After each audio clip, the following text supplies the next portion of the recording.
कुछ ऐसा। Oh thank you, बहुत बहुत धन्यवाद। ये पशुपतिनाथ मंदिर का है। आप पशुपतिनाथ की दर्शन कर लो तो आप पशु योनि से मुक्त हो जाती हो। बिल्कुल। है कि आप 12 ज्योतिर्लिंगों के दर्शन जब कर लेते हैं, अंतिम में आके आपको पशुपतिनाथ के दर्शन करने के बाद ही आप मुक्त हो पाते हैं पशु योनि। नेपाल में जो प्रकृति, जो जिसकी रक्षा कौन करता है, तो साक्षात पशुपतिनाथ ही को। भैरव है, भैरवी है, वीर है, ये साक्षात उपस्थित होकर पशुपतिनाथ की रक्षा करते हैं। Okay okay. डॉक्टर रामनाथ अघोरी का अघोर आश्रम अभी भी है, जिसे भस्मेश्वर कहा जाता है।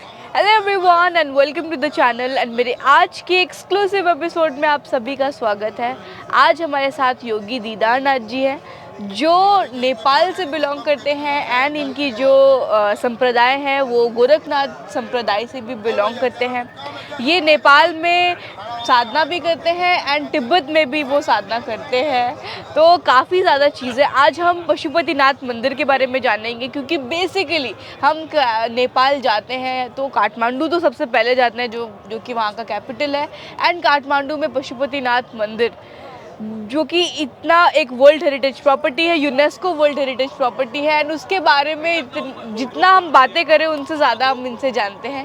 गुरु जी आपका बहुत बहुत स्वागत है हमारे चैनल पर। नमस्कार, ओम शिव गोरख, हर हर महादेव।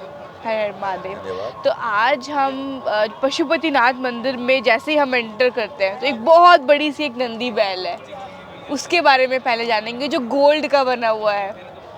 एंड उसके अलावा जैसे हम एंट्रेंस करते हैं तो 5 मुखी शिवजी की मूर्ति, पशुपतिनाथ मंदिर, मतलब इतने लोग, मतलब लोगों की तो मतलब छोड़ो, मैं खुद जब गई थी तो बहुत ज़्यादा अच्छा लगा था। आप उनके बारे में प्लीज़ थोड़ा बताएं। नंदी बैल और वो अंदर जाते हैं, फिर वहाँ पे बहती बागमती नदी, आर्य घाट और बहुत सारी चीज़ें, बहुत बड़ी प्रॉपर्टी है, उसके बारे में आज हम थोड़ा थोड़ा धीरे धीरे जानेंगे इनसे।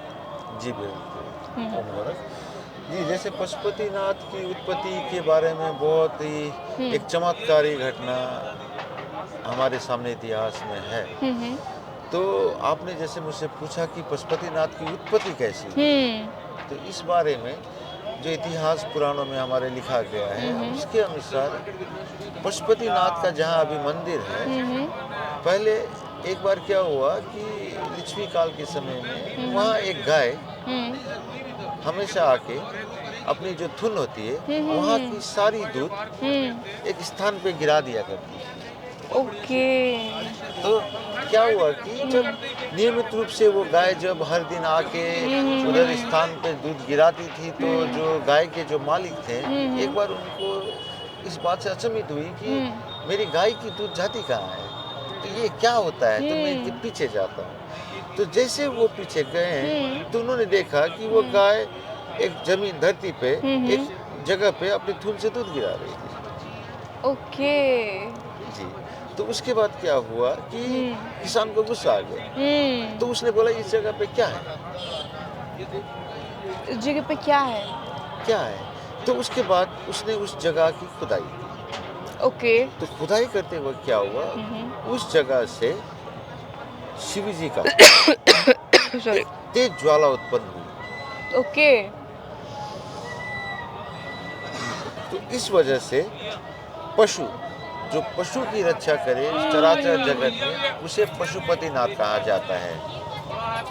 जी। और दूसरी मान्यता क्या है कि अगर आप पशुपतिनाथ की दर्शन कर लो तो आप पशु योनि से मुक्त हो जाती है। बिल्कुल। लेकिन इसमें एक और मान्यता ये भी है कि अगर आप पहले वो जो गोल्डन कलर की जो नंदी बैल है उसके दर्शन कर लेते हो तो पशु योनि से आप मुक्त नहीं होते हो। जी बिल्कुल, ये सच है। क्योंकि सबसे पहली कहावत है कि नंदी महाराज जो है वो शिव जी के वाहन भी हैं, सेवक भी हैं। तो क्या होता है कि सबसे पहले कि स्वामी की दर्शन की जाती है। तो ये चीज़ें हैं, स्वामी की दर्शन की जाती है। स्वामी के दर्शन के बाद ही आप नंदी महाराज के पास जाके उनकी अर्जी लगा सकती हो कि आपके दिल में जो भी मनोकामना है, हे नंदी महाराज भोलेनाथ तक पहुंचा दो और मेरी इच्छा पूरी कर दो। तो पहले ये बहुत बड़ी मान्यता ये भी है कि आप पहले स्वामी जी के, मतलब जो पशुपतिनाथ मंदिर के जो स्वामी हैं हमारे महादेव के दर्शन करें, उसके बाद ही वो जो गोल्डन कलर की जो नंदी बैल है उसके दर्शन करें। जी। ये एक बहुत ही इंटरेस्टिंग मतलब इंफॉर्मेशन मुझे मिली थी जब मैं वहाँ गई थी नेपाल। एंड उसके अलावा वहाँ पे बहुत सारा मतलब एक आर्य घाट है, तो वहाँ पे जो गोरखनाथ का भी कुछ वो है ना शिविर है। आप धीरे धीरे करके स्टेप बाय स्टेप आप हमें बताएं। जी बिल्कुल। अब पशुपति जो है, आपने जैसे कहा ये यूनेस्को वर्ल्ड हेरिटेज उसमें भी हाँ आता हाँ, है, यूनेस्को वर्ल्ड हेरिटेज जी, प्रॉपर्टी है। प्रॉपर्टी में आता है। जैसे पशुपतिनाथ के पंचम मुख में जो हमारा दक्षिण मुख अघोर का है, हाँ हाँ, दक्षिण मुख अघोर का है। अघोर का है बिल्कुल, जी। लेकिन मैंने वहाँ पे वो कोई गेट वगैरह नहीं थे ना, घोरीज भी नहीं थे, गेट वहाँ पे पट बंद क्यों थे? जी ऐसे नहीं बात है कि जो जिस घाट के बारे में आपने बात कही है, आर्य घाट जो आपने कहा, वहाँ हमारा अघोर का हमारा वहाँ पे है मठ। जो ओके। जो हमारे डॉक्टर रामनाथ अघोरी, हम्म जो हमारे गोरखनाथ संप्रदाय नाटेश्वरी परिवार से संबंधित है, तो उन्होंने ही वहाँ अघोर की स्थापना की। ओके। वहाँ की सारी क्रियाओं को उन्होंने संचालन किया। तो आज भी आर्य घाट में डॉक्टर रामनाथ अघोरी का अघोर आश्रम अभी भी है, जिसे भस्मेश्वर कहा जाता है। ओके। तो वहाँ से सारी विधि विधान के साथ पूजा अर्चना वहाँ से होती है अघोर की। तो वहाँ से भस्मी जो भी है वो पूजा के लिए जाती है। पूजा के लिए वहाँ से बस हाँ, में जी, जाती जी, है। जी, जी। और वहाँ पे जो बागमती नदी है उसका वो भी बहुत मतलब बहुत ही इंटरेस्टिंग स्टोरी है पशुपतिनाथ मंदिर की। तो आप एक एक स्टेप बाय स्टेप थोड़ा सा हमें बताएं, क्योंकि वहाँ पे बहुत सारी ऐसी चीज़ें थी जो एक्चुअली हम जैसे नॉर्मल जो हम गए थे तो हमें पूरा इन्फॉर्मेशन नहीं मिल पा रहा था। तो आज हमें आप मिले हैं तो आप हमें ज़रूर बताएं। जी बिल्कुल। बागमती नदी की उत्पत्ति बागद्वार से हुई है, जो पशुपतिनाथ से 7-8 किलोमीटर, अब मैं यकीन से नहीं कह सकता, लेकिन वही 7-8 किलोमीटर की दूरी से ओके। उनकी उत्पत्ति हुई है, जो एक बाग की मुख की तरह है। वहाँ से बागमती उत्पत्ति होके आई है। तो बागमती एक पवित्र नदी है। हाँ। तो कहा जाता है कि जब व्यक्ति अपने अंतिम सांस ले रहा हो, तो वहाँ पे एक ब्रह्म नाल स्थापित है, जो आपको मोक्ष प्रदान करती है।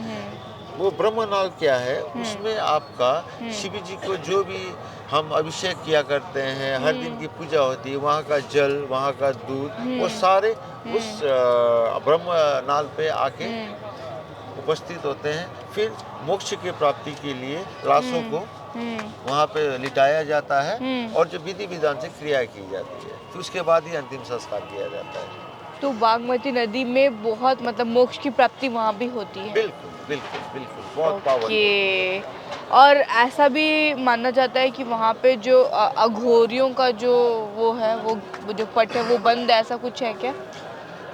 जी, अघोरियों का पट बंद मतलब अर्थ क्या है कि एक विशेष क्रिया द्वारा, अघोर क्रिया द्वारा पशुपतिनाथ में अघोर की पूजा की जाती है, जो गुप्त रहती है। ओके। तो ये कोरोना की वजह से, हाँ। विभिन्न परिस्थितियों की वजह से जो विशेष दक्षिण मुख की पूजा है वो अभी अच्छी तरह नहीं हो पा रही है। ओके। तो इस वजह से अब हमें क्या है कि अघोर के दक्षिण मुख की विधिवत पूजा करके ही दक्षिण मुख को खोला जा सकता है। तो अभी तक वो दक्षिण मुख जो है वो बंद है? जी, दक्षिण का मुख बंद होता है। क्यों वो बंद क्यों हुआ है पहले? ये ऐसा है जी, दक्षिण मुख शिव का अघोर है। तो अघोर में क्या होता है कि जैसे ये विशेष क्रिया द्वारा जो संबंधित अघोर से जो पुजारी होते हैं या जो अघोरी होते हैं, वो विशेष क्रियाओं द्वारा पूजा संचालन करते हैं। अच्छा, तो अभी तक वो विशेष क्रियाएं नहीं हुई है? जी, अब होने वाली है। होने वाली है। अब होने वाली है। इस अच्छा। महाकुंभ के पावन अवसर पे हमने ये अनुष्ठान जो किया है, हाँ। जो हम 40 दिनों से हम इधर बैठ के महाकाल की अनुष्ठान कर रहे हैं, तो इसका उद्देश्य ही ये है कि जो हमारे पशुपति भस्मेश्वर की जो ऊर्जा हो वो अच्छी तरह स्थापित हो जाए और दुनिया में ओके। शांति की स्थापना हो जाए और सारे बिल्कुल लोग बिल्कुल। खुशी। ओके। और वहाँ पे बहुत सारे जो मतलब सीढ़ियाँ हमने देखने को मिली है, बहुत सारे वहाँ पे सेगमेंट्स बने हुए हैं, क्यों बहुत बड़ी प्रॉपर्टी है मतलब, क्योंकि वो जैसा मैंने आपको बताया।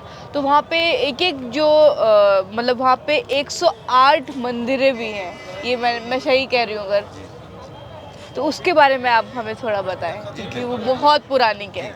जैसे आपको जैसे शिव परिवार का अगर आपको ज्ञान हो, शिव परिवार का अगर आपको ज्ञान हो, तो इसमें आपके शिव के 11 रुद्र, अष्टभैरव, 52 वीर, 64 योगिनियाँ, 10 महाविद्या, नव दुर्गा, महाकाली, तो ये बिल्कुल। सारा शिव का परिवार, जहाँ वीर, भूत, प्रेत, पिशाच, स्मशान, ये सारे शिव के परिवार हैं। तो जहाँ शिव की स्थापना होती है या शक्तिपीठ की स्थापना होती है, तो उनकी रक्षा के लिए शिव जी के सारे गढ़ वहाँ उपस्थित होते हैं। ऑलराइट।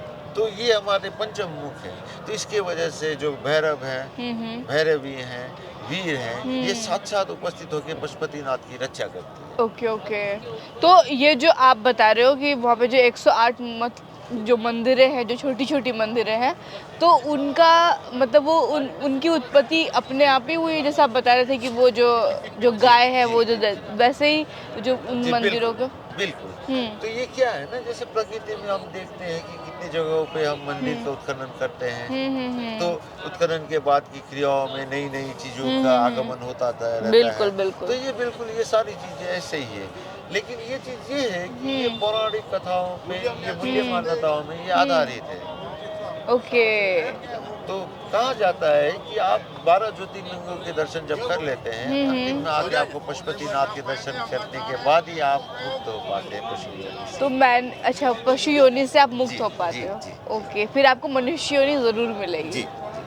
ओके। और ये जो नंदी बैल वाला जो मैंने आपको बोला था, मतलब बताया था, वो क्या सचमुच ऐसा है कि अगर आप नंदी बैल के दर्शन वगैरह कर लिए तो पशु योनि से आप मुक्त नहीं हो पाएंगे? जी, ये मूल्य हमारे वेद पुराणों में उल्लेख है कि जब भी आप शिव जी के मंदिर में दर्शन करने के लिए जाते हो, तो सबसे पहले शिव जी की दर्शन किया जाता है। और शिवलिंग में भी हम तो देखते हैं कि शिवलिंग में शिव जी का शिवलिंग है, तो हम शिव जी को समझ के पूजा अर्चना कर देते हैं। लेकिन आज तक हम ज़्यादा से लोगों को ये नहीं पता है कि वो शिवलिंग में पूरा शिव परिवार स्थापित होता है, शिव परिवार स्थापित होता है। ओके। शिव के 2 पुत्र वहाँ स्थापित विराजमान होते हैं, साक्षात माँ शक्ति वहाँ स्थापित होती है शिवलिंग में। बिल्कुल बिल्कुल। जी, उसके बाद उनकी शिव जी की पुत्रियाँ सारे वहाँ उपस्थित होते हैं। बिल्कुल तो बिल्कुल। एक विशेष विधि विधान से उनकी पूजा की जाती है। तो इसी वजह से सारे गण, इतनी सारे गण वहाँ जो आपने मठ मंदिर देखा, हाँ, इसी हाँ, वजह हाँ। से भी वहाँ पे वो 108 मंदिर है जो मतलब जो हर थोड़े जो मतलब मंदिर के प्रांगण में हमें इतनी सारी मंदिरें देखने को मिलती है, और हर एक मंदिर का अपना अपना महत्व होगा। काफ़ी सारे मतलब देवी देवताएं वहाँ विराजित होंगे। तो प्रमुख कौन कौन से देवी देवता हमें वहाँ पे देखने को मिलते हैं? जी देखिए, अब पशुपतिनाथ में तो महादेव, भोलेनाथ महादेव की बिल्कुल कृपा है। जो बिल्कुल। पशुपतिनाथ तो आपकी, अब उनके बारे में क्या वर्णन करूं, वो बिल्कुल सारा बिल्कुल, जगत वो जाने। तो और जगत। दूसरी बात, श्री गोरक्षनाथ जी महाराज का मठ मृगस्थली सिद्ध स्थान है हमारा, जहाँ साक्षात गुरु गोरखनाथ जी महाराज ने 12 साल तपस्या की थी। ओके। उन्होंने वहाँ सिद्धि प्राप्त की थी। तो वो एक साक्षात ऊंचावान स्थान है, जहाँ गोरखनाथ संप्रदाय का विश्वास का आधार है। वहाँ भी हमारे कलेजा हैं। 12 पंथ के जितने भी साधु संत भारत से नेपाल जाते हैं, तो सारे गोरखनाथ मठ में ही रुकते हैं। ओके। जैसे यहाँ गोरखनाथ महाराज की विधि विधान से पूजा होती है, वहाँ भी वैसे ही की जाती है। Okay okay. और पशुपतिनाथ मंदिर जो वहाँ पे जो पंचमुखी जो शिवलिंग है, उसके बारे में आज हमें मतलब फाइनली आप थोड़ा सा अगर हमें बताएं कि कितनी ज़्यादा कृपा होती है, और वहाँ पे अगर कोई जाए तो उसकी मनोकामना किस तरह से पूर्ण होती है, और उनके बारे में मतलब थोड़ा सा अगर। जी बिल्कुल। आज तक की मूल्य मान्यताओं में हमने ये देखा है कि आज तक नेपाल में जो प्रकृति, जो जिसकी रक्षा कौन करता है, तो साक्षात पशुपतिनाथ ही करते हैं। बिल्कुल। तो इसी वजह से आप देखो तो नेपाल को हमेशा एक सिद्ध भूमि कहा जाता है। बड़े बड़े ऋषि मुनियों ने नेपाल के पावन भूमि में तपस्या करके सिद्धियाँ प्राप्त की है। बड़े बड़े ऋषि मुनि हैं। तो कृपा तो भोलेनाथ बाबा की हमेशा रहती है वहाँ। तो विशेष करके पशु योनि की मुक्ति के लिए ही पशुपतिनाथ में ज़्यादातर श्रद्धालु लोग दर्शन जाते हैं, दर्शन के लिए आते हैं। एंड वहाँ पे जो बहुत ही ब्यूटीफुल फीलिंग हमें मिलती है जब हम लोग टॉप में जाते हैं, वहाँ पे एक चेयर है और वहाँ पे बैठते हैं एंड इस साइड पूरा आर्मी का जो सेटअप वगैरह है एंड आर्मी लोग उस साइड जाने नहीं देते हैं हमें। तो उस साइड क्या है जिसकी वजह से हमें आर्मी अलाउ नहीं करती है? जी देखिए, विशेष परिस्थिति की वजह से क्या है, सुरक्षा दृष्टिकोण के अंतर्गत, बिकॉज ये ऑलरेडी आपका यूनेस्को हेरिटेज सेंटर में आ चुका है, यूनेस्को तो वर्ल्ड वहाँ हेरिटेज। बहुत सारी कीमती अभिलेख जो पूर्वी दर्शन के बारे में आधारित है, ओके। वो वहाँ उपस्थित है। तो उसकी सुरक्षा की दृष्टि से भी तो वहाँ कुछ नियम कानून लगाए रखे हैं, ओके जो हमें पालन ओके, करनी पड़ती है। बिल्कुल बिल्कुल। तो आप लोगों को कैसा लगा गाइस? एंड मैंने आप लोगों को ऑलरेडी पशुपतिनाथ मंदिर का जो बेसिक मेरा जो मतलब मेरा खुद का पर्सनल एक्सपीरियंस मैंने शेयर किया था जब मैं फर्स्ट टाइम जब मैंने मतलब चैनल की शुरुआत की थी, तब मैं पहले वहाँ ही गई थी। बहुत ज़्यादा अच्छा लगा था मुझे। और अभी फ़िलहाल अभी आप लोगों को ये वीडियो कैसा लगा, आप लोग मुझे कमेंट्स में ज़रूर बताएं। एंड फर्स्ट टाइम देख रहे हैं तो सब्सक्राइब करें, बेल नोटिफिकेशन को ऑल करें, मेरे अघोर का प्लेलिस्ट चेकआउट करें या नेपाल का प्लेलिस्ट भी चेकआउट करें। मिलते हैं नेक्स्ट वीडियो में, तब तक के लिए अपना ध्यान रखिए। हर हर हर महादेव। हर महादेव, ओम शिव। कुछ ऐसा, ओह थैंक यू, बहुत बहुत धन्यवाद। ये पशुपतिनाथ मंदिर का है और ये खंडित नहीं है ना, और इसको हम ना वो खंडित नहीं कर सकते। खंडित नहीं कर इसको क्या सकते। करना, चांदी के तार में, ठीक है ना, चांदी का जाली जैसा जो आता है ना, लॉकेट बना के धारण करना, और हर सोमवार बहुत को बहुत धन्यवाद। कच्चे दूध में स्नान करा देना, 108 बार ओम नमः शिवाय का जाप करना। हाँ हाँ। और जब महीने में जो 5 दिन होता है, हाँ, हाँ, हाँ। 2 दिन होते हैं, इसे निकाल के रख देना मंदिर अच्छा। में, और बाद में स्नान करवा के फिर धारण कर देना। ये रक्षा ओके, करना। Thank you so much, thank you. हर परिवार को भी बोलना। बिल्कुल बिल्कुल, बहुत बहुत धन्यवाद। ये आप पशुपतिनाथ मंदिर से लाए हैं? जी जी। Oh my god, I got this. Thank you so जय मच। ओम शिव। जय ओम नमः शिवाय। सो अभी मेरा हो गया है, ठीक है। अब तो हो गया।